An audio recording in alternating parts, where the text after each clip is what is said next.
Good evening, everyone, and welcome to Invitation to a Conversation.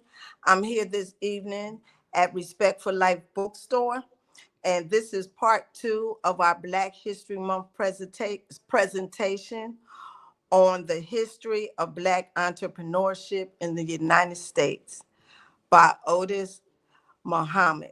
And so now I'll turn to you for this Black History moment.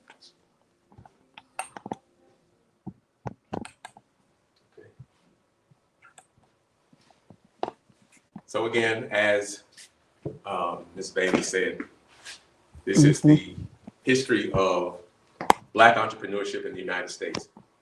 We want to kind of go back to last week when we were talking about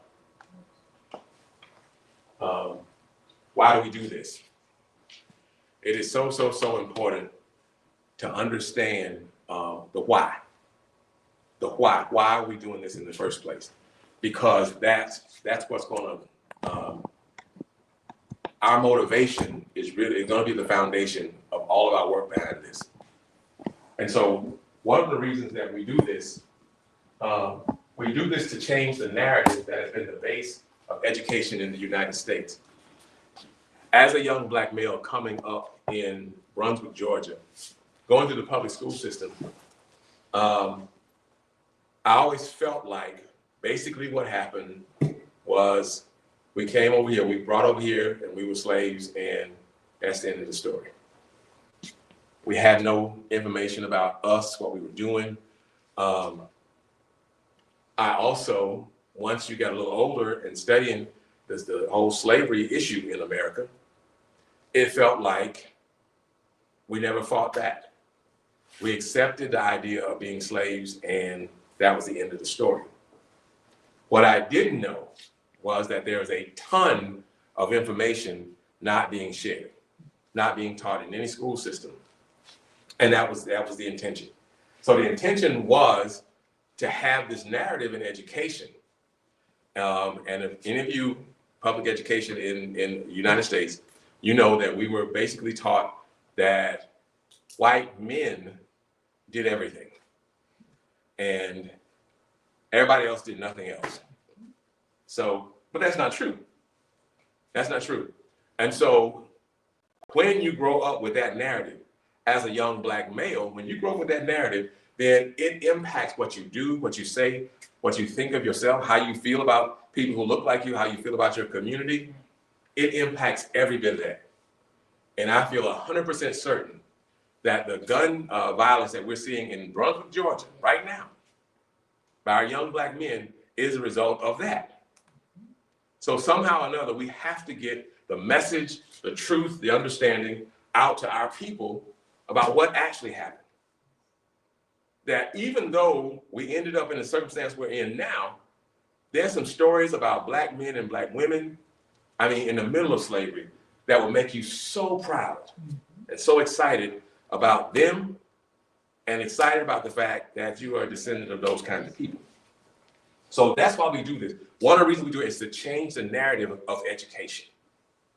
You have the greatest history of anybody on planet Earth. Nobody's history is more dynamic, more impactful than Black folk on this planet.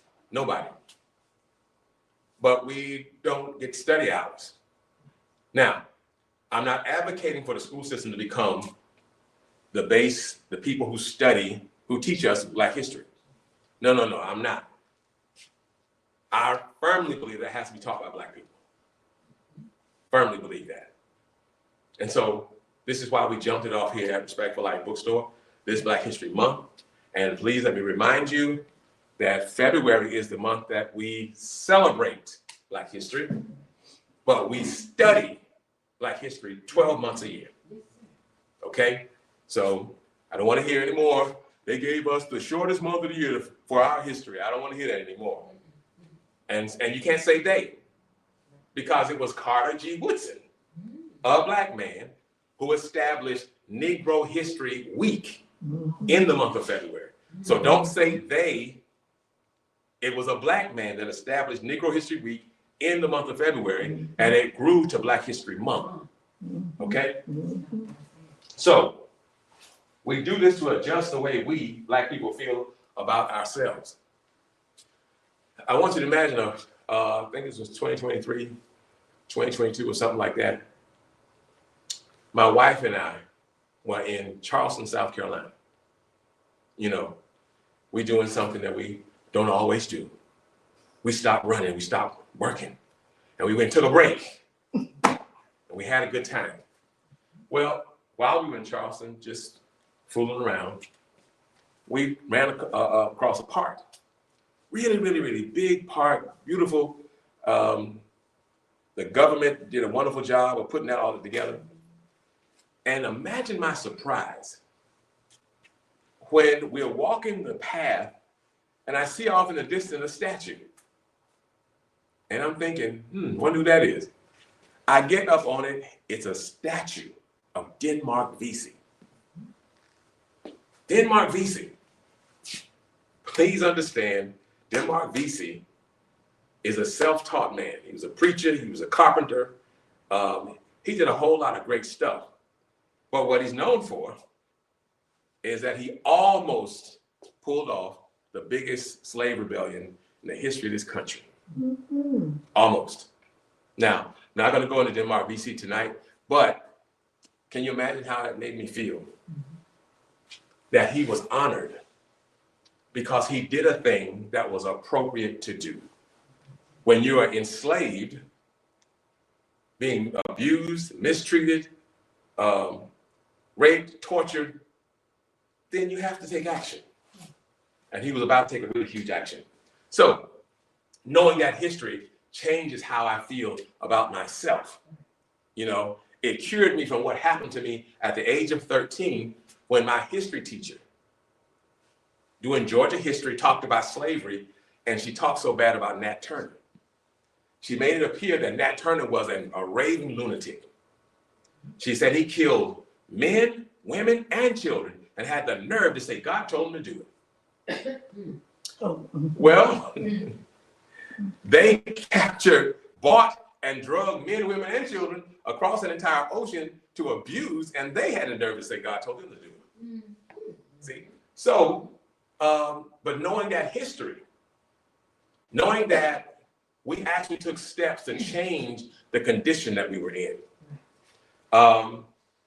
Some of the stuff I'm going to talk about tonight, I had to pick and choose because I didn't want this to be a 4-hour session.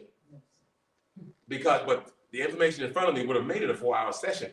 But there were things that we did during slavery, shortly after slavery, that was just phenomenal.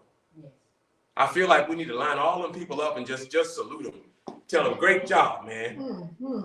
But in the middle of that situation, it took courage, fearlessness, determination.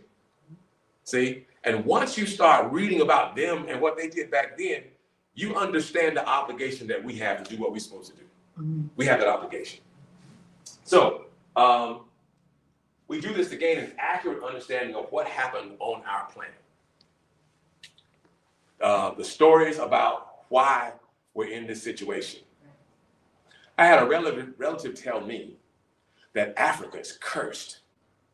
And I thought, no, Africa is no more cursed than the United States is. Africa is not cursed. But think about it. What do we commonly see of Africa? Black people. We see black people with no shoes and no shirt, with swollen bellies and flies around and all that stuff. That's what we see. That's why it's cursed. But if you leave that area, go into town, you see skyscrapers, 5-story malls, you see all of that stuff. Now, we can see that now, thanks to the internet. You know, we don't have to actually buy a ticket and fly over there to see it. We can look at it on YouTube. Okay? So we have to have an accurate understanding. Number one, how we got here, what happened. Now, let's deal with the truth. I see a lot of songs and stuff talking about us being stolen from Africa. How were we stolen? Some of us, some tribes, made money raiding villages, capturing people, and bringing them to the slave traders. It's the truth. Now, that's not the only way it happened. Some Europeans ended up in areas that they took over that had collapsed, didn't have very many people there, didn't have any warriors there, had, women and children that they conquered. And they enthroned themselves as the kings and all that of that area. And so they played a major role in the slave trade. So it wasn't just us, but please understand that did happen. We, in the interest of making money, captured some of our own people and sold them into slavery. Now, there are governments over there who have acknowledged the crime and had these ceremonies to ask for forgiveness and talk about the wrong of what happened. So again, understanding what actually happened. So we also do this because gaining an accurate knowledge of ourselves is the most important thing we can do right now. Where is our power? Our power is in knowing ourselves. It doesn't require federal funding. It doesn't require that I get a bunch of folk in the room and convince everybody to cough up $100,000 to make time. What it requires is for us to have the knowledge of self, to know who we are, to know who we're descendants of. It's scientifically proven that we're the original people of planet Earth. Scientifically proven.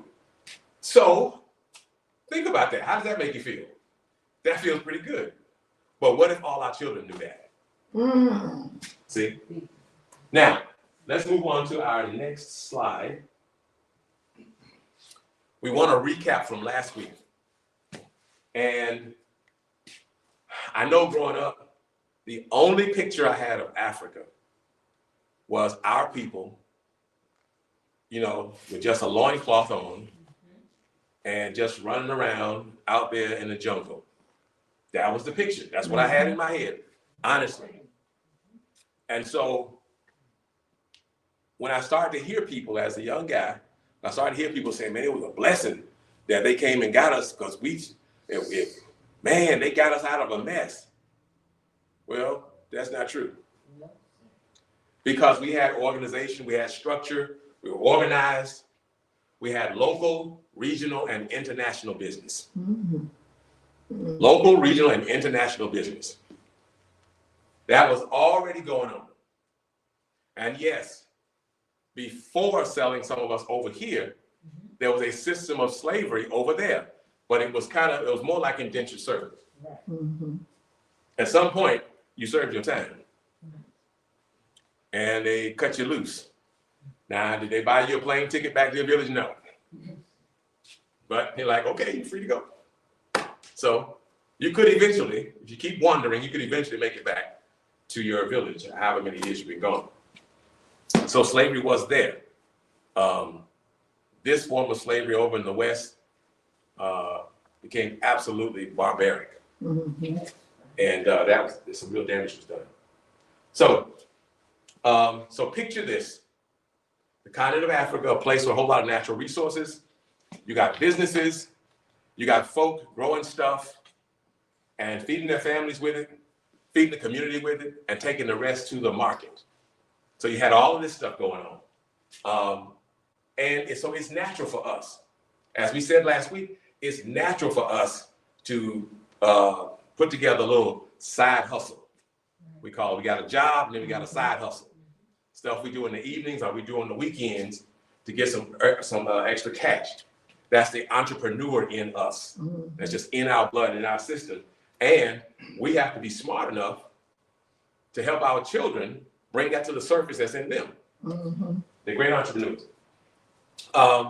So before coming over here, Africans were skilled in a variety of crafts that were germane to business and everyday life.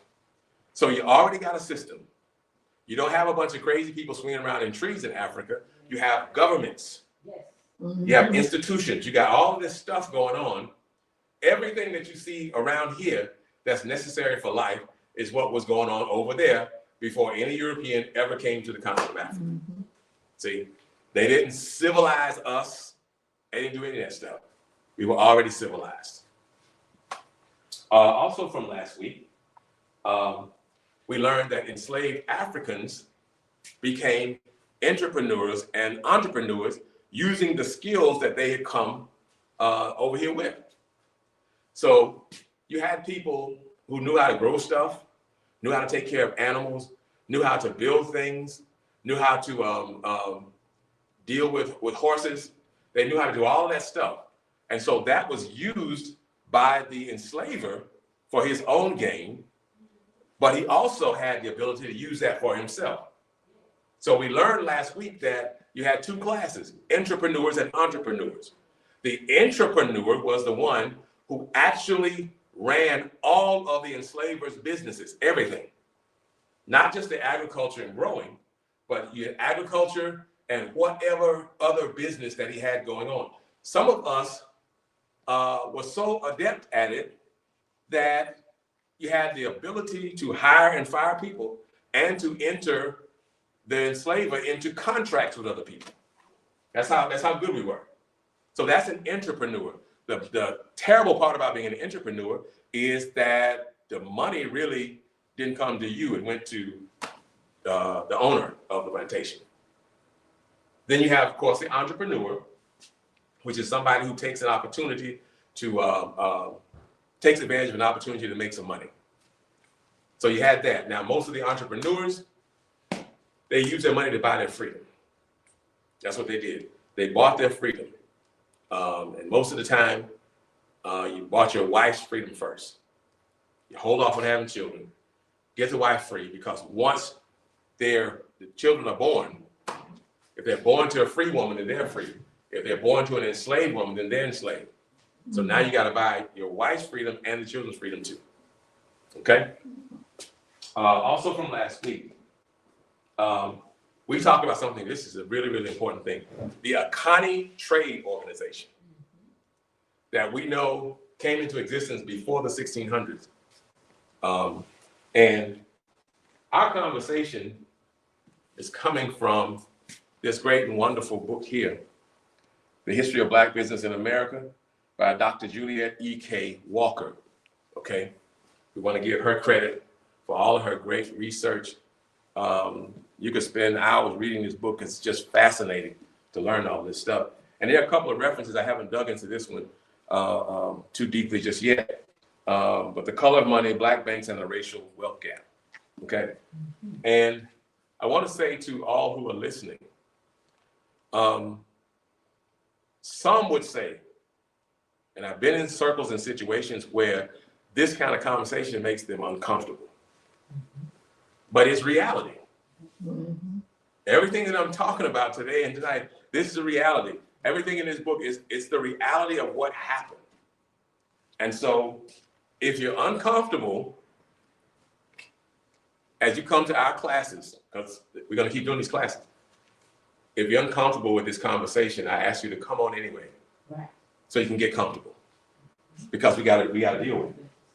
Now, so the Akani Trade Organization, the organization itself, I think the research says that they started before 1600 and came to an end in like 1879 or something like that. That's over 200 years, okay? So in this day and age, when we're looking at something, what do? We Google it. So I Googled the Akani Trade Organization, and guess what? There's a Facebook page, okay? So the Akani Trade Organization ended in 1879, the one they're talking about in the book. But the concept is still going.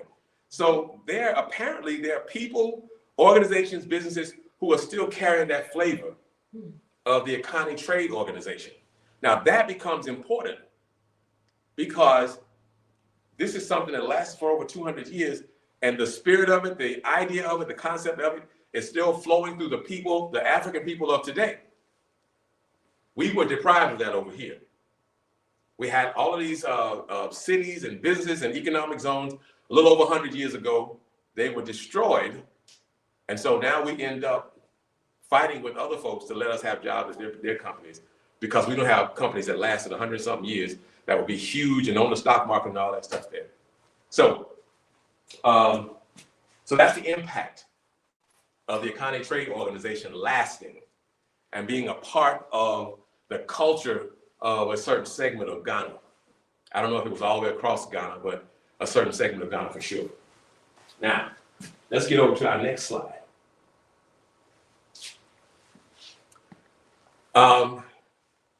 Again, if it begins to feel like I'm kind of skipping over stuff, it's because I am. I'm telling you, this book, this book is such a treasure. And there's so much stuff. If we actually did a class chapter by chapter, we probably would, the classes would last a couple of years, because there's so much stuff that needs to be discussed that's presented here.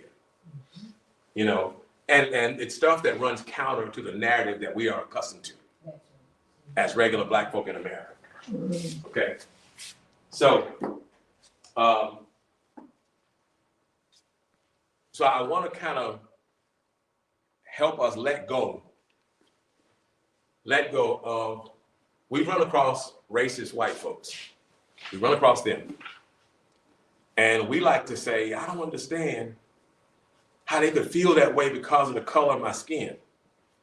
Well, no, that's not really it. That's not really it. Everything is about power. It's all about power. If they despise the color of our skin so much, then he, the plantation owner, wouldn't have been sneaking out of the house at night, going down to the slave quarters, to the sisters. And Miss Hand would have been at the back door, letting Joe in while he's down there. See, none of this stuff would have happened if they hated the color of our skin. Our skin is beautiful. And so there's no reason to hate that, but it's not our skin color. It is about the balance of power. And so what began to happen when they brought us over here and the whole slavery thing got going? Do you think our ancestors just sat around waiting? Oh man, I hope everything works out. Da, da, da. No. They got up and started using the same skills over here that they used over there. They started building and creating stuff. They started businesses. They started making money. They started figuring out ways, okay, how much does it cost me to buy myself from the slave master? Okay, well, let's figure out how much money I need to get every month to make this happen. So that's the kind of stuff our folks were focused on. But listen, we are so gifted and talented that we just creative. We make stuff, we do things, and it's high quality and people love it. Well, that created a problem, because those slave owners did not bring us over here to build wealth for ourselves. They brought you over here, they brought us over here to build wealth for them. So they like to take advantage of our skills and knowledge. But what they had to start doing was figure out a way to stop us from using our skills to benefit ourselves. Okay? Now, I'm leading to a main point at the end, and a set of instructions for how we need to move from here.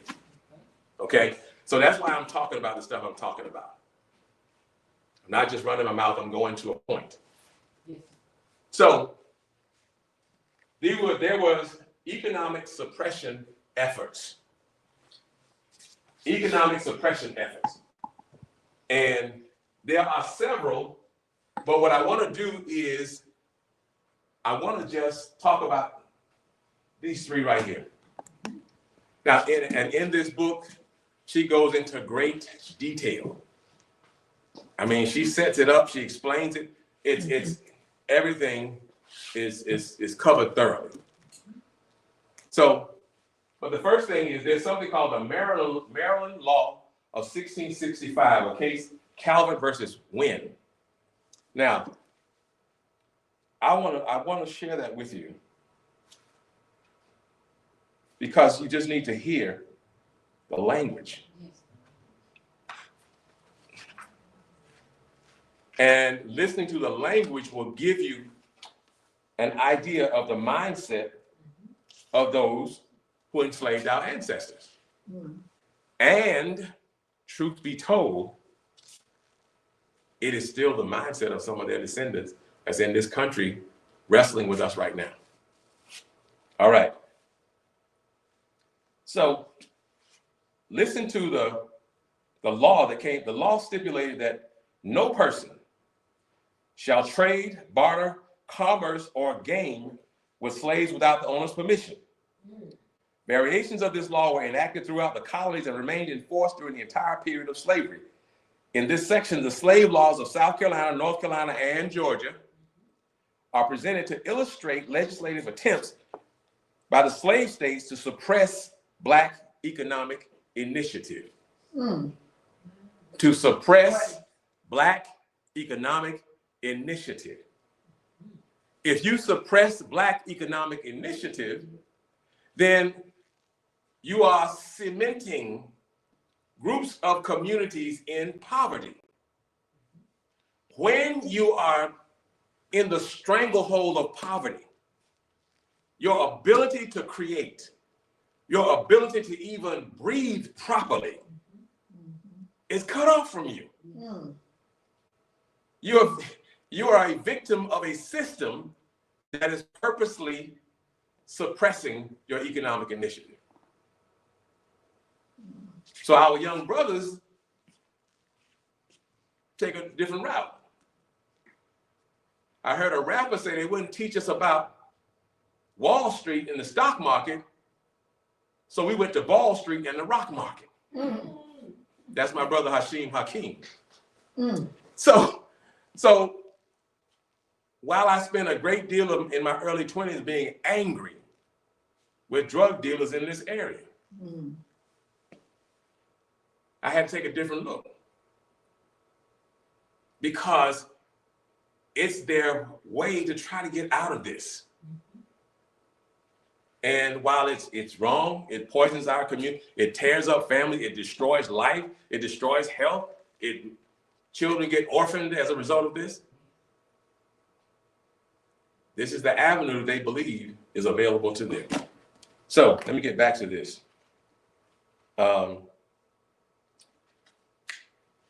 Let's see. Where is it? Oh.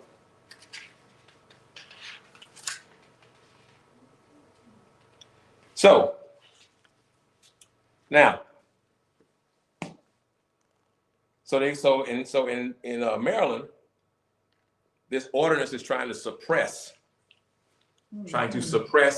Black economic initiatives. Now, so South Carolina, this is a preface to the laws, to an ordinance that they wrote. Listen carefully. Of particular interest is the rationale for statutory enactment of these laws, exemplified by the preface to South Carolina's 1712 Slave Code. It acknowledged that the colony's economic survival depended wholly on Africans. At the same time, Blacks were denounced as wild and barbarous, thus requiring the enactment of special laws to suppress their inhumanity to whites. Now listen to this is the preface. This is the opening of the slave codes.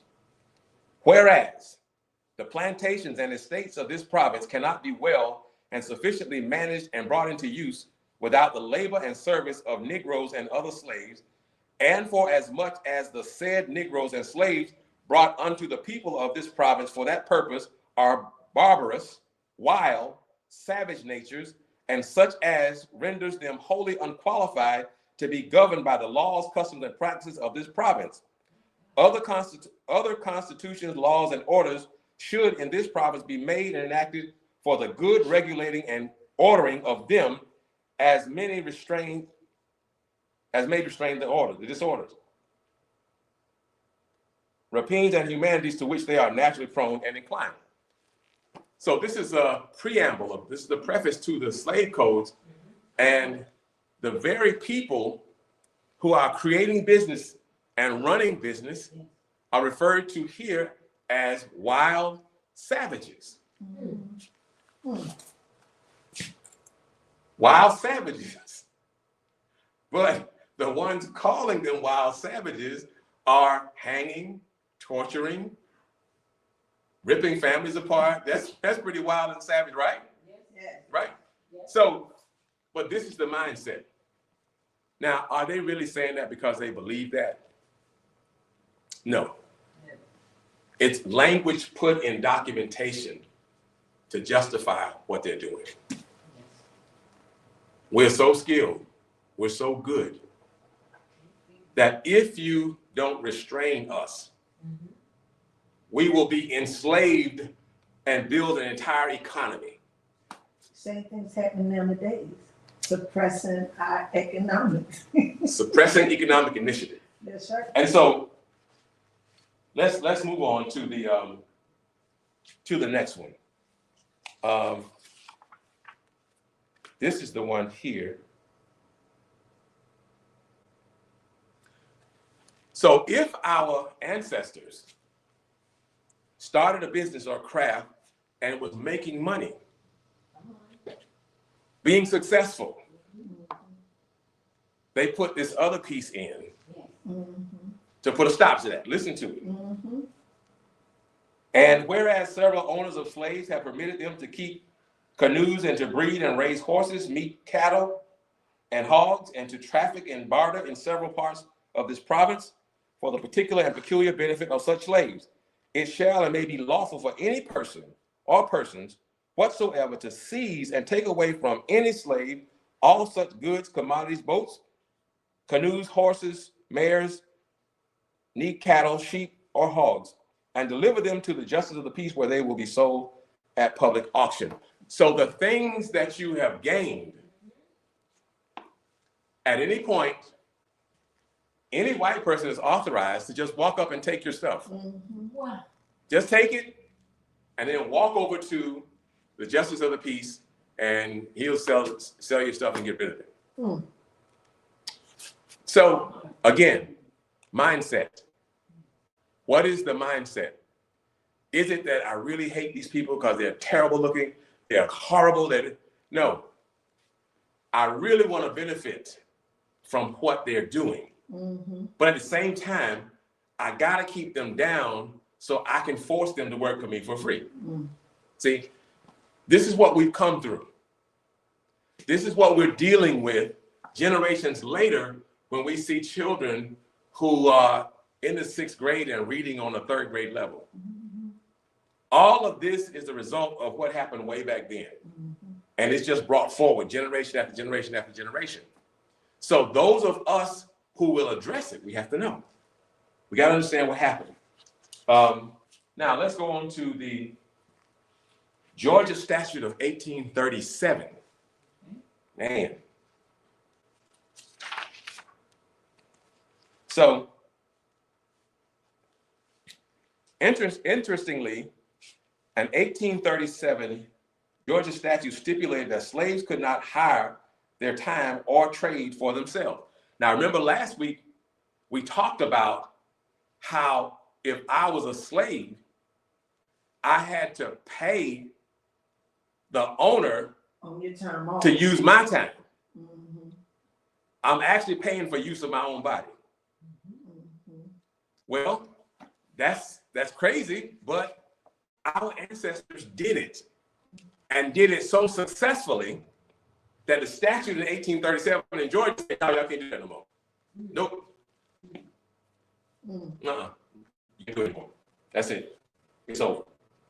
Now, But at the same time, it acknowledged that slaves had a monopoly on the merchandising, upholstery, and eggs. Nothing herein contained shall prevent any slave or slaves from selling poultry at any time without a ticket in the counties of Liberty, McIntosh, Camden, Glenn, and Wayne. That's right down here in this area here. White Cross. See, so family, what we saw basically is our ancestors figuring out a way. We kept figuring out a way. And once we figured that way out and it got going good, roadblock. There you go. Roadblock. And so now you got to figure something else out. So look at COVID, how we didn't go back to work for them. And they said we didn't want to work anymore. And now look at what they want to do. They want to stop our economic, because we exploded after COVID into our own businesses. True. Now, so somewhere along there, around the 1840s, 1850s, we actually had black men who figured this thing out so much that they were becoming wealthy. Wealthy, free black men. Well, they started having these meetings. And in 1847, they made a decision that one thing we got to have is our own bank. See, now listen, 1847. See, does that sound like some people who were just beat down and given up? They were broken, like, oh, well, we just slaves forever. No, these are fighters. These are resilient people who are saying, no matter the circumstance, we still gonna fight through this. And so we must share this with our children so they can understand, no matter the circumstances. So they can pick up the torch. We will not give up. We will not surrender. We will always think of what's the next thing. What's the next thing? We'll be relentless with that. Okay. So the Freedmen's Bank, March of 65, excuse me. Now, the period of time where the black men were getting together and calling for a national bank, I stopped reading, or I'll say reviewing because I already read this book, but I stopped reviewing because I'm thinking, man, I'm gonna have to put this in another presentation because this whole story is so phenomenal, I can't really leave out details. So I stopped and I left it alone and came on to the Freedmen's Bank discussion. Because again, I wanted to show you mass determination. It wasn't just a handful over here and a handful over here. We were here under terrible conditions, determined to be free and successful. So, Freedmen's Bank was set up. All right, initially, you had 1% interest on your savings. It's black folks' money. It's the Freedmen's Bank, the bank for black people, but all of the management was white. All the management was white. Now, again, paternalistic. They don't really know, how to do this kind of stuff. So, but yes, we did. There's more detail about what happened with the Freedmen's Bank. I think in this book, Dr. Walker doesn't go into all the details here, but here's how it went. The president of Freedmen's Bank, a white dude, was a brother of another bank president. Okay? This other bank president, doing investments and stuff. See, over here, that kind of stuff, the way banks really make money, that kind of stuff wasn't really allowed. Banks make money loaning out your money, right? So if I want to start an ice cream parlor and I need to build it, I go to the bank and I say, hey, I want to do this. They say, okay, here's money, pay us back, here's the interest, and this is how they make money. Well, the Freedmen's Bank wasn't allowed to do that. Now, the white-owned bank, the white bank, wanted to do some investments. Yeah. They went to the Freedmen's Bank, got the money to back the investment. Oh. The story goes that in the vault was a whole bunch of IOUs. If you needed some money, you just go in there, you get some, and IOU. Well, after about 9 years of operation, 1873, it was in a downward spiral. Yeah. Downward spiral. The investment from the white bank went belly up, so money was lost. Yeah. So in 1874, guess what they did? They went to get a black man and made him president, Frederick Douglass. They went and got Mr. Frederick Douglass and said, hey, we want you to be president. This was, let's see, March of 1874. So now Freedmen's Bank has been operating for 9 years. Yes. March of 1874, they say, Mr. Douglass, we'd be honored if you become our president of this bank. So he accepted. And he went in and he looked around and said, oh my God. Oh my God. This is a mess. Yes. So what he did was he went and got some of his own money. I think other reports say somewhere in the neighborhood of $10,000 and deposited that in there to try to stabilize. Yes. But that didn't work. So he finally had to accept the fact that this was done. So June of 1874, the bank closed. And those who took the money were never held accountable. Never. But there was 62,131 people who never got their money back. 62,131 black folks who had put money in that bank, never got it back. The total was somewhere more than $2.5 million owed to our people. So when you were coming up, if you had a grandfather, or grandmother that stuck money under the mattress, tucked it in a hole in the wall, behind the cabinet, yeah, coffee cans, all of that. That's a result of this whole experiment. Don't trust the bank. Don't trust the bank. Now, I think we finally outlived it because no, people still sticking money on the mattress, aren't they? I think that's still happening. Yes, sir. So this is, imagine this. Imagine at that time in the 1860s, 1870s, what has happened? Civil War is over. South is lost. Okay? And looks like, slavery is over. We're coming out of this. Here's an opportunity, a black bank. So every nickel, dime, and quarter we can get, we running and putting in, and wow, look what I got in the bank, look what I got in the bank. And then 9 years later, what you had in the bank is gone. So this is American heartbreak for us. People coming out of centuries of enslavement. And the horror behind that, the horror behind that. So you come out of that, this happens. Everybody loses their money.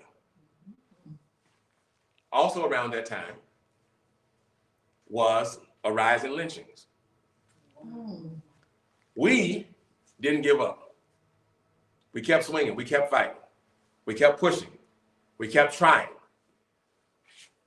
Well, going forward, you started to have communities, cities and towns originated and operated by Black folk. Our community we're gonna make it happen. We're rolling along. We're doing our thing. Well, around the turn of the century, I think somewhere in the neighborhood of 60 towns and cities we had. So in those towns and cities, you got to have economics, right? And it's real easy to do because this is a whole community. It's all us. The other community wants nothing to do with us. So we got to provide for ourselves. So it's very easy for the dollar to continue to circulate in our community because we got to have our own thing. We got to have our own baker, our own poultry. We got to have our own theaters, our own grocery stores. Everything that we need for life has to be supplied by Black people because we were not accepted in the other communities. Well, what did that do for us? It started the ball rolling, rolling and rolling. But then you run into this other moment. The Red Summer of 1919. Terrible moment. According to what I've read, in that summer, more than 36 of the towns and cities that we built and operated were attacked, burned, and a lot of people died. A lot of folks died. A lot of our folks died. Now, some history books refer to it as the race riots. But you see stuff starting like, I think this was in Illinois. Young Black male swimming. There's an area where Black people swim over here, white people swim over here. Well, he ends up accidentally crossing the line, and it jumps off from there. Well, 2 years later, 1921, we all remember that famous time, the Tulsa, Oklahoma, or I prefer to call it the Black Wall Street Massacre. The Black Wall Street Massacre. What was the crime? What happened? What went so wrong? Well, think about it. You have our community, 11 blocks this way. Now think about 5 or 6 blocks that way. And again, everything. You know, folks didn't come and put a Winn-Dixie or a Food Lion in it because they didn't want to go over there. I don't want to have nothing to do with you. We're going to put this in our community. Well, guess what? We had to put it in our community too. And so you had everything. There's nothing you could think of for Black folk that wasn't there at Black Wall Street. And we were interacting with what we call our Native American family. So we had success. You know, beautiful homes and all that stuff. Things was going wonderful. Black folk were getting wealthy. And so you have this incident where a young man who operating he was a shoe shine, and a white female was the operator of the elevator. He could not go to the bathroom on that bottom floor. There was one way up there. So he got in the elevator, started off, he lost his balance, and he fell towards the young lady.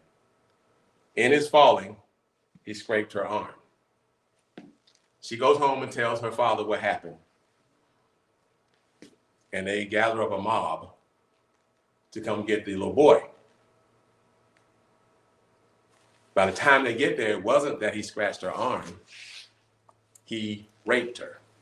Oh, the narrative was changed. Yeah. So all the progress, all the economic progress, growth and development that was there came to a screeching halt. Because it wasn't enough for them to come and get the little boy. or protests or whatever, they wiped out the entire area. Now, I hear some researchers say there's no evidence of anybody going up in a plane. Others say, yeah, it did happen. So they burned everything. They looted. And I think they say the trains came bringing more. There's as many as 11,000 white men who came. Now, in the end, everybody was rounded up. Us was rounded up. Now, a lot of destruction. Yes. A lot of destruction. 1,400 insurance claims were filed. 1,400 insurance claims were filed. Only one person got a reimbursement out of that 1,400. And that was a white dude. Whoa. No. So everything was lost. Everything was lost. And then at some point, a rebuild started. Okay. This kind of rebuild started, but it didn't get very far from what I understand. Didn't get very far. And really, folks, as you kind of hang around and try to keep going, and you don't see it coming back to the way it used to be, you know, folks give up hope and start moving on to somewhere else. And this beautiful thing called Black Wall Street in Tulsa, Oklahoma is gone. Now, I learned about Black Wall Street in my early 20s. Imagine my shock when a few years later I learned it was the second Black Wall Street. The first one was in North Carolina. So all over this country, we had unified efforts to build what we needed. But for the most part, we don't know about it. That's right. We don't know about it. And our community, we don't know about that, but we know what song Sexy Red put out. Why do we know that? Because that's what's in front of us. Right. That's what's in front of us. And so there has to be this continued effort for us to make things happen in our community. We got to set a precedent. Now, in the early, I think after the Depression in the 1930s, I think it was concluded that in America, the way to wealth is home ownership. That's the way to wealth, home ownership. So a program was kicked off, and it went for 29 years before a Black person got a benefit from that. So if they understand that home ownership is the road to wealth building, and then they block us from owning home. See, so it never has been hatred of the color of our skin. It's never been that. It's about economic power and control. That's what it's about. And once we understand that, then we know how to move. We know what to do next. We know how to train our children. And there are two things that we got to train. Number one, our children must know their history. That's the first solution. Must know our history. Must know who we are, the truth about Africa, what was going on over there. It's bottom line, that has to be taught. And then the next piece is, and I say that's first because that kind of knowledge and information gives you confidence, strength, determination. You can think of your ancestors when you're running up against opposition. So after that, the next thing that we have to teach is skill development. I know we got a lot of our young people who want to be internet influencers, social media influencers. I understand. But houses still need to be built. Cars need to be repaired. Plumbing needs to be installed. All this stuff And so, okay, work on your YouTube, your social media influencer stuff, but learn how to lay block. Yes. Learn what it takes to put a foundation on the ground. Learn, okay, once the foundation is here, then what happens? Learn about all of that stuff there, because those are opportunities to make money while you're still trying to be a social media influencer. So those two things, if we first, as adults first, we must learn our history. Right. That's the first part. Because I don't want us to rely on the school system to teach our children our history. Just doesn't make sense. Doesn't make sense. I remember reading about a survey of teachers in America on the issue of slavery when you teach it. Some say they teach it, but they're very uncomfortable because how it makes the white community look. Some say, I just run through it as fast as I can Oh, wow. Wow, yes. because of how it makes me feel being a white person. And the last category was people who just, teachers who say, I don't teach it at all. I just cut it out. See? So those are important things. Those are very important things for us to be able to teach our children. So first, we must first learn it. And, you know, slavery and what happened to us is not a pleasant subject. And, you know, even in my own research, sometimes I just go to something else because it can be really, really, you either get depressed, you get frustrated, you become very angry, you know, because you know what happened and you're reading about what happened and the suffering and torture that our folks went through. But we must balance it. Teach some of that and then teach the great stuff too. Teach the beautiful stuff at the same time. Yeah. So we don't want to, you know, depress our children and drop them into, you know, some kind of psychotic episode, you know, sharing so much details about the bad stuff that happened. But it has to be taught. They have to know. One of my brothers in Illinois was talking about the fact that in a middle school, there's a book talking about the early settlers and how they went to Africa to get the farmers. See, when you say farmers, that sounds like a business opportunity. They farming over there. Hey, would you guys come farm over here? But that's not how it went. So the truth needs to be taught. And so while there is so much more on this subject to share, it was painstaking to get through and say, okay, well, I can't, I'll try this somewhere else. Let me just grab this and put this in here. Because there's just so much that you just can't handle it all at one time. So, but we do intend to make sure that we do these on a regular basis now. Yes. And this is Black History Month, so 4 classes during the month. It's a pretty heavy load, but we'll do 1 a month, probably starting in June, in the month of June. Okay. And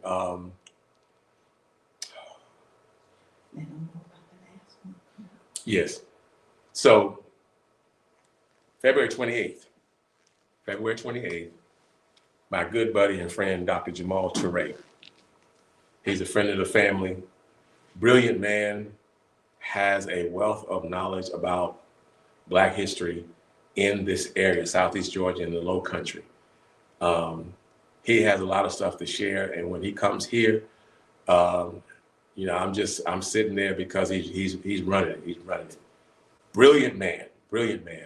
So he'll be here on February 28th at 6 p.m. Respect for Life Bookstore, 1600 Albany Street.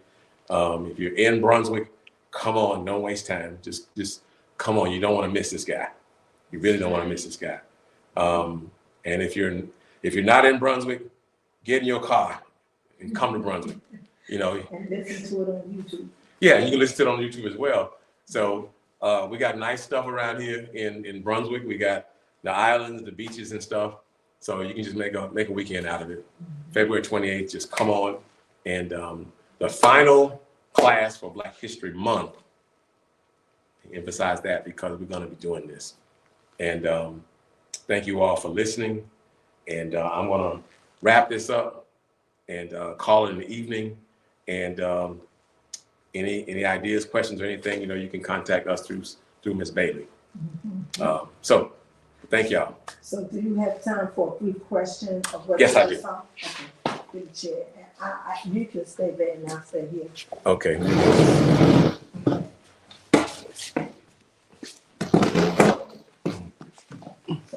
Mrs. Muhammad, you can come in and answer if you want to. Or you want to just listen? Yeah, you can listen and answer. Okay, Mr. Muhammad, thank you for that teaching. I would like to start, I'm gonna move around. I'd like to start with the public education because that's how you started off this teaching. And towards the end, you mentioned something that I never thought about before. Is about how to teach Black history in schools. It seems like the white race, when you said that they worried about how their people will feel if they teach it. But who ever thought about how Black people feel to not teach it? Well, unfortunately, how we feel has pretty much been kicked to the curb since we got here. But when it comes to history, society, we have to be grown-ups about this. And if history is ugly, that history needs to be taught so that we can avoid doing that again. I remember so clearly in my history class, that class had me nodding off because every grade that I elevated to, they taught the same history. And it was always a war against the French, the British, but no one talked about the war between Ethiopia and Italy. And Ethiopia went to war with Italy and ruled them for 400 years. That's why, based on the part of Italy you come from, they don't want to be recognized as Black people because they know their history. Well, you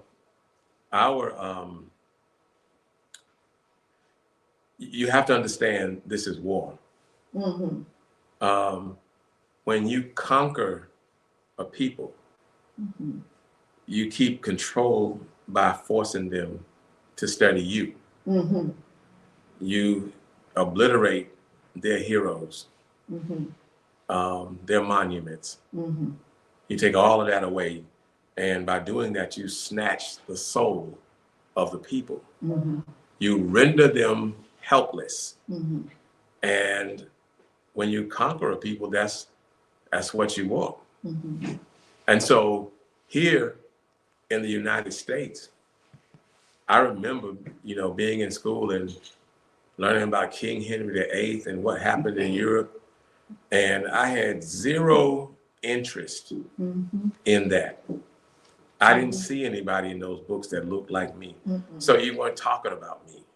You were talking about, I'm sitting here studying somebody else.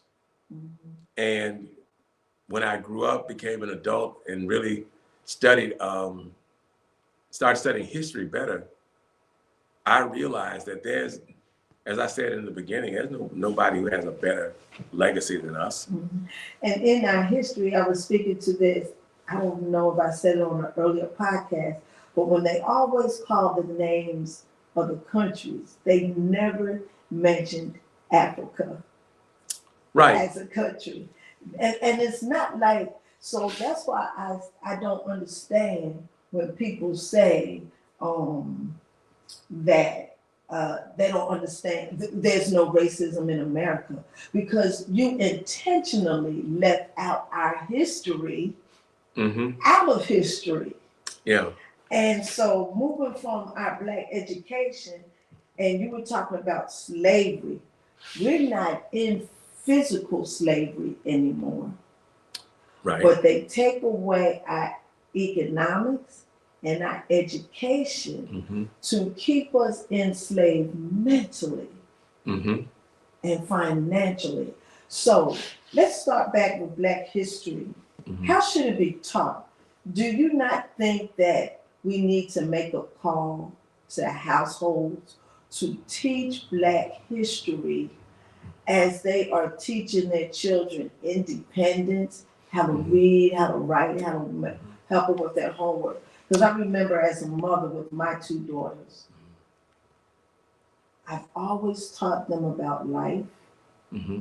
white people, Mm-hmm. and the world. Yeah. And because we have progressed, then we had to teach them, our boys, about the policemen. Mm-hmm. Now we have to teach our girls Yeah. about the policemen. Mm-hmm. Well, Because we see what happened with Sonia Massey.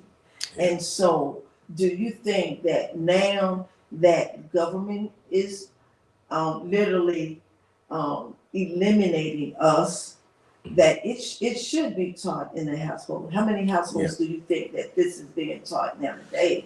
Well, I don't think that the percentage is high, especially in this neck of the woods. But I believe that, you know, we have to understand that when we teach our history to our children, it is not taught, you know, for entertainment purposes. Right. There's a mission behind it. When I teach our children their history, our history, when I teach that, I have very strong intentions. I intend to evoke pride. I intend to evoke excitement. I intend to evoke just a deep thirst for more. Resilience to do something, be a part And of the so, change. so when we start talking about teaching our history, it has to be done in communities. It just like this, we're here and we're starting. This February marks the first time we decided to do these Black History classes, and we're, you know, we kind of, you know, tried here, tried there, and you're learning things, but we're going to keep going. We're going to keep going, and this experience has been a really strong learning experience for me about how to get this done, and understanding. I saw this nice post.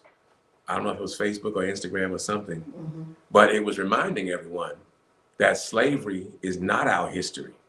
Slavery interrupted our history. It's a part of our history, but it interrupted.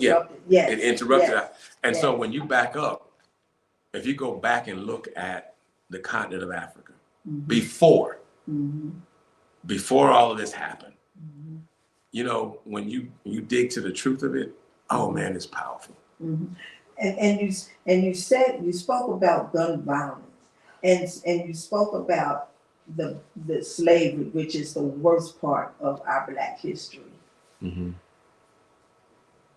But like God said, in order for us to get our blessing, there are going to be obstacles. And if we can get through that without fainting, we'll get the blessing. So I use that in comparison with the ugly side of our history, which is slavery. They need to be taught the ugly side for them to come out and see how we evolved into the entrepreneurs, the business people, the Black Wall Street, Tulsa, Oklahoma. And I look at those type of movies, and I used to, it makes me feel some kind of way, but it just makes me stronger, because you have to know that, you know, like Pastor always says, you see my glory, but you don't see my story. So slavery is a good part of how we not really started, Right. but how it interrupted our history. Because we invented things along the way. And we Oh, have yeah. to understand that white people are watching us. Mm-hmm. Look at this Super Bowl halftime, how they are now mimicking us on Saturday Night Live in their commentary. So they're watching us, and like you said, they use our inventions and try to improve it or use it and not give us the Yeah. credit for it. I think the most critical thing when we start talking about teaching Black history Mm-hmm. is the balance. Mm-hmm. One thing I don't want our children to be turned off by a Black history class because of the terrible things that they're going to hear. Mm-hmm. So Black history has to be something that when they hear it, they want to run to it, Mm-hmm. to hear about the greatness and all of the amazing Black inventors. Yes. See, so if in terms of, if I had to set up a curriculum today for young people, the beginning of that curriculum would start off talking about what we invented. Mm-hmm. And you mentioned an obligation. I think it's an obligation right now. Mm-hmm. Mm-hmm. Right now in America, it's our obligation to teach our children our Black history. Yeah. Because like you said, if you don't understand the past, how can you move in the present and go forth in the future? Right. Well, I think the biggest thing too right now is we got to teach our children, but we got to teach our adults too. Mm. Our adults, we have to acknowledge that we don't know. A few years ago, I was invited to a kindergarten class during Black History Month to make a presentation. Excuse me, it was a Head Start class. And so I had my little setup about how I was going to do things. And so I asked the children, I asked them, were there any cars in Africa? And they said no. So I asked them, were there any tall buildings in Africa? And they said no, no tall buildings. So I asked them, were there any malls in Africa? And they said no, there were no malls in Africa. So then I asked, well, what is in Africa? And they said trees, lions, giraffes, elephants, monkeys. They named all of the animals. Well, in my briefcase, I had pictures of cities in Africa. Mm-hmm. And so I took one picture out and I showed it to all of the children. I said, what city is this? And they said it was Atlanta. They said it was Washington, D.C. They said it was Houston. And it's Los Angeles. And so they named all those places. And after they finished, I said, this is a city in Africa. Mm-hmm. Now the children, of course, wow. Right. Huh? But as I passed it around to show the city in Africa, I saw the teachers Looking too. they were looking too, because they had not been exposed to that reality. And you mentioned that in commercials and in pictures, and you're teaching tonight, that they only show the worst part of Africa. Yeah, yeah. With the babies with the big bellies, with the bowl, That's looking how I grew like up. the food and stuff like that. I met a young lady back some years ago that was going to the college, and she was from Ethiopia. Mm-hmm. And we got a relationship going, mentor type thing. She was taking up nursing. Mm-hmm. And she showed me pictures when she went home. Mm-hmm. Their table, you know how we set our tables? Mm-hmm. Our table set, all gold. Mm-hmm. Bathroom fixtures, kitchen fixtures, our minerals. Our children need to know that our birthstones, our minerals, all of those things come from Africa. Yeah. Well, and so here in this country, I've come to realize that, we hold America up as number one. Mm-hmm. America's actually not number one. Mm-hmm. America ranks very low in terms of science and mathematics. Mm-hmm. And we got a whole lot of, as a country, got huge, gigantic issues. Mm-hmm. But you have people come from Africa, from Asia, and they come here and they blow American students away. They blow American students Oh, away. yes, yes. And so there are a lot of reasons for that. A lot of reasons for that. But we have got to begin the process of extracting the minds of our children from, I'll call it the death camps. And the death camps are public education. That's the bottom line. So what should our public education look like? Well, firstly, there are a number of things that you got to do. You got to actually have teachers. We have to increase the number of teachers who actually care about teaching. The ones who are just happy to get a paycheck and move on, they got to go. Nutrition is a big deal. You know, this was some years ago. This was a school in Wisconsin, I believe, where children that just really this far from completely being kicked out of the public school system for behavior issues was sent to this particular school. And so they had to work. They grew food out on the campus, and they took the soda machines and all of the snack stuff, they took all of that out. And they only had natural, organic food to eat. The number of disciplinary write-ups, see, all that stuff, it just crashed down. Things got so much better. Now, we have that problem big time in our community, in the school systems. And if we change their diets. Well, look at the food in our stores. If you go to Harris Teeter, if you go to Winn-Dixie on the island, and if you go to Publix, Walmart, and Winn-Dixie in the black neighborhoods, we do not sell the same fresh produce. Right. Fruits and vegetables in our stores. Well, again, as we were talking about a moment ago. Yes. If we were not economically trapped. Yes. Then I wouldn't worry about what Winn-Dixie has, because we could have our own stores. Right. And I'm just saying. Yeah, I get your point. I get your point. Right. Yeah. And politics is everywhere, down to the food we eat. It's intentional. Yeah. Yeah. With the food deserts, it's intentional. And I want to go back and ask one question. You said something to that, not only do we need to teach our children, it's like teaching them our democracy and our politics to vote. There are Black adults that are not interested in our Black history.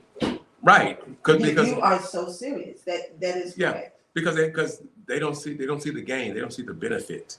They don't see what's the benefit? Why do I need to know that? What is it going to do for me? Right. We're not there now. Right. So the process, just like this process has begun right here at Respect for Life Bookstore. This will continue. This will continue. And our aim will be, let's see how many adults can we get to come and hear this. Right. And what's the impact once they come and hear an actual Black history class? What's the impact of that? You know, if I reach out to them and say, well, we do another next month, will they be there? Right. Are they beginning to understand? And so to teach it, you have to deal foundationally. I started back on the continent of Africa. So you can have a picture of what we were. Yes. What we were. Yes.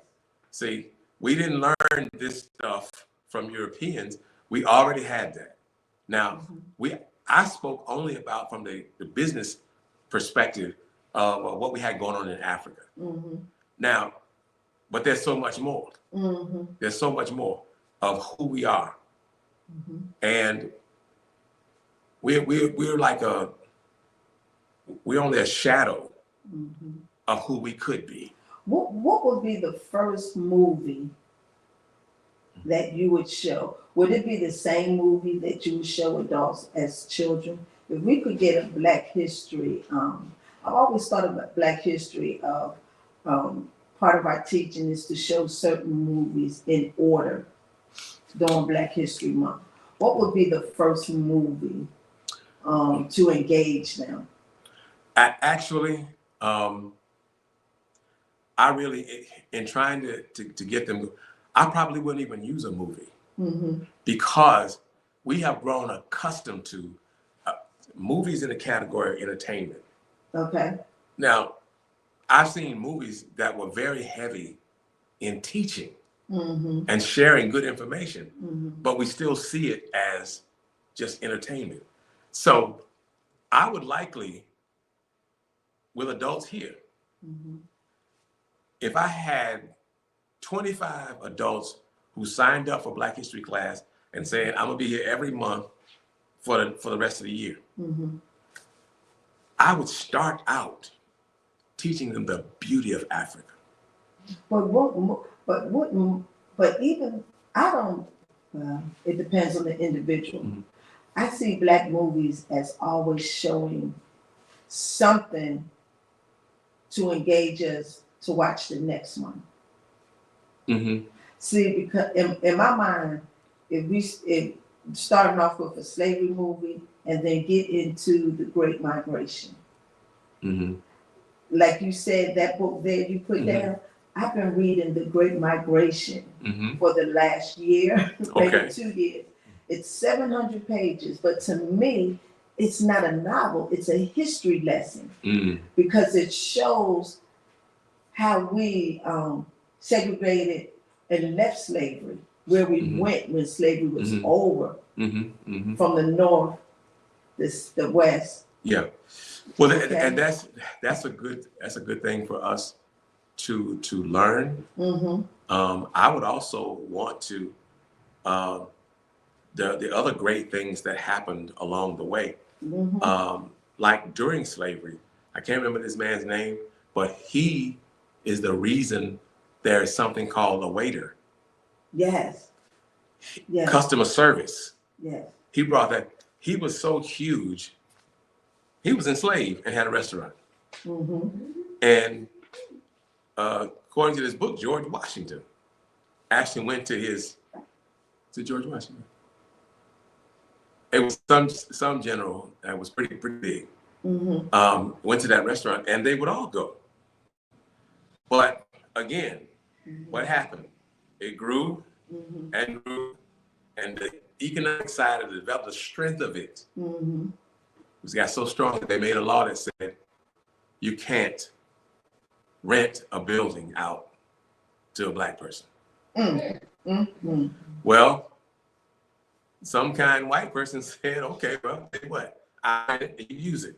Right. Well, they redid the law, said you can't rent out a building for a Black. So everything, all that success comes to a crashing halt because we can't afford to let them become sound economically. You mentioned drug dealers in the area where you grew up. What did you see and how did you see it through your eyes?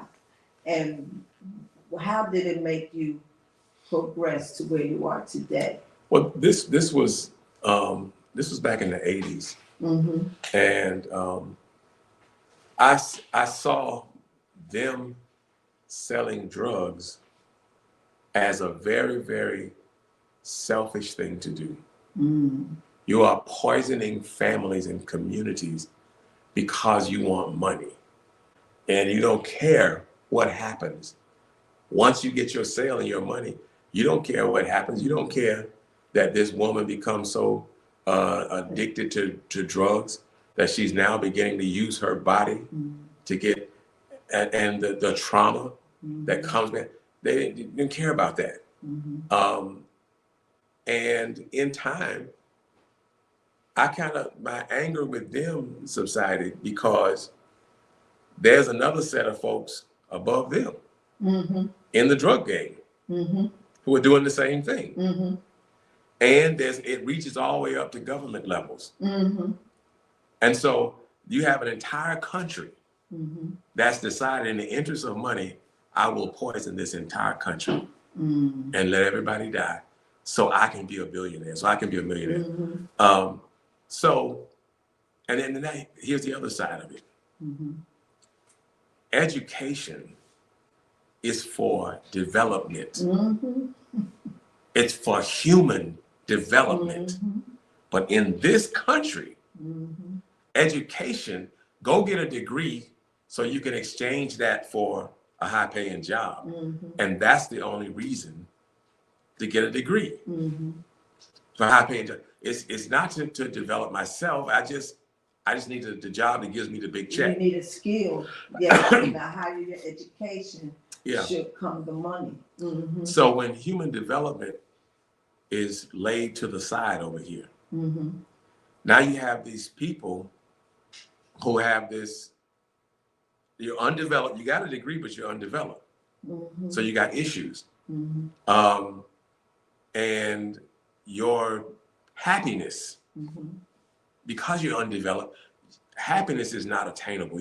You're reaching all over here. Well, let me go to this club. This will be a lot of fun. I'll get happiness there. Well, okay, well, that was okay, but let me take 2 shots of tequila while I'm doing this. And you keep going and going. You're reaching, you're grabbing air. Because well, if I develop that child's mind, then mathematical equations can be delightful. Mm-hmm. Concepts, ideas, thinking about the reality of black holes in space. Black man was the mathematician, the first mathematician. Yeah. So if we use education properly for human development, Mm-hmm. yeah, the money will come, Mm-hmm. but you have more people who are more concerned about community and about other people. Mm-hmm. We are human beings, and we learn to care for one another as opposed to secure the bag, secure the bag, secure the bag. Mm-hmm. You know, securing the bag, okay, well, how do you do that? Okay, well, I'll sell a bunch of crack Mm-hmm. and kill a community, but I got the bag. Mm-hmm. See, so that's the madness. Mm-hmm. I think that it comes out of having a really, really poor educational system. And so that floats throughout. Well, a teacher Mm-hmm. who don't really want to teach, but hey, I can get paid. So, and that means that when the somewhat problem child Mm-hmm. is in your class and you don't really want to deal with him, well, let's try to get him thrown out into detention. Mm-hmm. Or if, okay, well, he can't read very well, he can't write very well, but I'm gonna pass him to the next grade because he's out of my hand. Mm-hmm. See, so you have that kind of stuff going on. So our educational system has to be improved. Mm-hmm. And to tell you the truth, from the top, Mm-hmm. I don't think that anybody is concerned about, I don't think you have enough people in positions of power and authority who are concerned about children in America really being properly educated. We're getting down to the end of this conversation. You mentioned slave codes. Mm-hmm. What would you say about I think there's codes going around to this current government, because you mentioned they called us wild savages, we're beasts, with this, with that. There's codes going on now because they're using the same reverse psychology to upturn our government. Well, and when you let a child grow up without education, without feeling care and love, the warmth of another human being genuinely being concerned about you. When you let a child grow up like that, we are growing a beast. We're growing somebody who doesn't know how to care. They never felt love and affection, so they don't know how to love anybody else. So we have a system that's growing people like that. You know, and it's sad and pitiful. It really, really is. But that's what's happening. This is why a 14, 15, 16-year-old can run around right here in Brunswick with weaponry and kill somebody. You know, and it's happening. in little bitty Brunswick, Georgia. This is the kind of stuff that's happening, and we won't be able to stop it until we get our hands on the ones that are actually doing the shooting. And I'm not saying get our hands on them so we can throw them in prison for 30 years. I'm saying we got to get in that network. We got to have conversations with them. You know, I was blessed to have multiple conversations with young Black men when I worked as a juvenile corrections officer. You would be stunned I'm sure. at the wayward thinking, how off all of this is from reality. And I had Mr. Henderson on our show and we were talking about voting, and he mentioned that once our Black men or women are incarcerated, when they come out, they have that prison mentality. And it's hard to fight with that against what's happening in the real world for them to succeed. But it just has to be for our community, there has to be enough Black men and women who love, number one, love themselves. Number two, love our community. Because it is going to be difficult. You know, some of those young, I literally ended up physically wrestling with some of them young men in that jail. I'm sure. But I didn't wrestle with them with an angry thought that I was trying to destroy. No, I'm trying to get you under control. So we can sit down and be logical. You know, but some very, very damaged individuals who really, really, really need to be in a space with some confident, loving adult who has the patience to walk them through the time period that they're in. You know, so, and as we go into that, you know, we were told in that jail that, well, you're supervisors, you're not psychologists, so don't talk to them. You know, I thought that was insane. So we're just warehousing them, and I'm not supposed to use my life skills as a grown Black man to help these young Black men. Yeah, so I did. You know, I don't think that I guess they didn't do anything about it, but I had no choice. I had to talk to them. You mentioned the Freedmen's Bank. And when you mentioned the Freedman Bank, I'm a movie buff. I watch Black movies. There was a movie called The Banker. Are you familiar with that? I've heard of it. I haven't seen it. Okay. Samuel Jackson plays the banker. And what he is like white folks did to us with album covers. It's our voice on the record, but it's white people on the cover. So Samuel Jackson was running a bank in Texas as the head man, but he had white people delivering his message. Okay.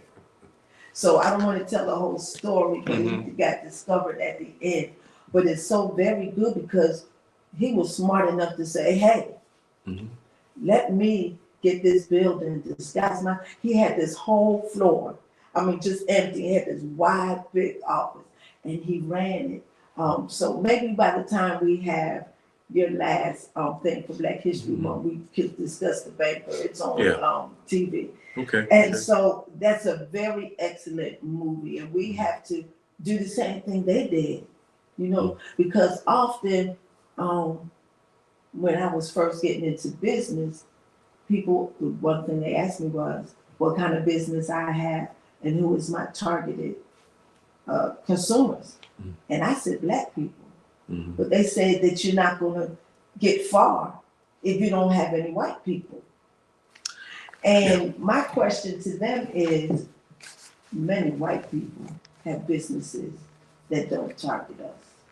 Well, here's the difference. For consumers. The difference is the median income for white folks or for a white family in America is over 100,000. Median income for Black folk in America is about 17,000. We spend the most money.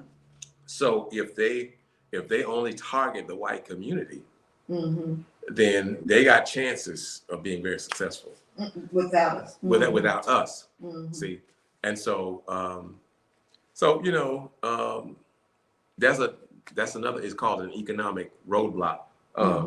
Excuse me, economic detour, and it's talked about in this book. I didn't go into it. Okay. About how we were economically suppressed by that economic detour. And I'm gonna need to wind this down. All right, I got one more question for you. Okay. And so you mentioned about young folks or people, period, need to have knowledge of self. Is knowledge of do you share knowledge of self and love yourself as the same thing, or is those two different things? And is that the same in correlation with confidence, self-esteem? When should a young Black person, whether male or female, start growing gains of who they are? Well, I it's kind of a 3-tier thing for me. Now, knowledge of self. First, know who you are. Now, there's a whole bunch of ways to figure it out. On a micro level, the question is, in your history, when good things happen, when bad things happen, how did you react? How did you handle the good things? How did you handle the bad things? See, as you start studying that, you know, you begin to understand who you are, what are your strengths and what are your weaknesses. See, so you begin to understand you. Second tier, look at your family. Look all around, mama, daddy, sister, brother, auntie, uncle, grandpa, all that stuff. And, well, who are they or what did they do? You know, maybe you learned that your grandpa was a bricklayer. So the construction industry. Maybe you learned that you have an aunt who's a bank executive, you know, and you start putting it together by studying all of that. So that's your second tier. Your third tier is, who are we as a people? What happened? What's the history of us here in America? And then jump across the pond back to the beginning. See, and you will find really tremendous great stuff when you go, you know, back across the pond. So that's your journey to gaining a knowledge of self. And as adults, you know, we can really dig into that. But children, it would be great having a mother or father who can escort them through that process. There is no too young. There's no too young. You can start your child as soon as they, even before they're talking, because you start showing them stuff. And they start seeing things and they're reacting to stuff. So, so that's the process. You start gaining a knowledge of self. You study you study family, and you study us as a people. And then you go all the way back to the beginning. As I said earlier, there's scientific proof that we're the original people of planet Earth. All right. So we study that. Well, thank you, Mr. Muhammad. You are welcome. Thank you for coming. You're welcome. So thank you, Invitation to a Conversation community. That will end our conversation with Respect for Life. And as Mr. Muhammad said, come on the 28th for our final teachings of Black history at Respect for Life bookstore. And until the next time, have a blessed weekend and a blessed Black History Month.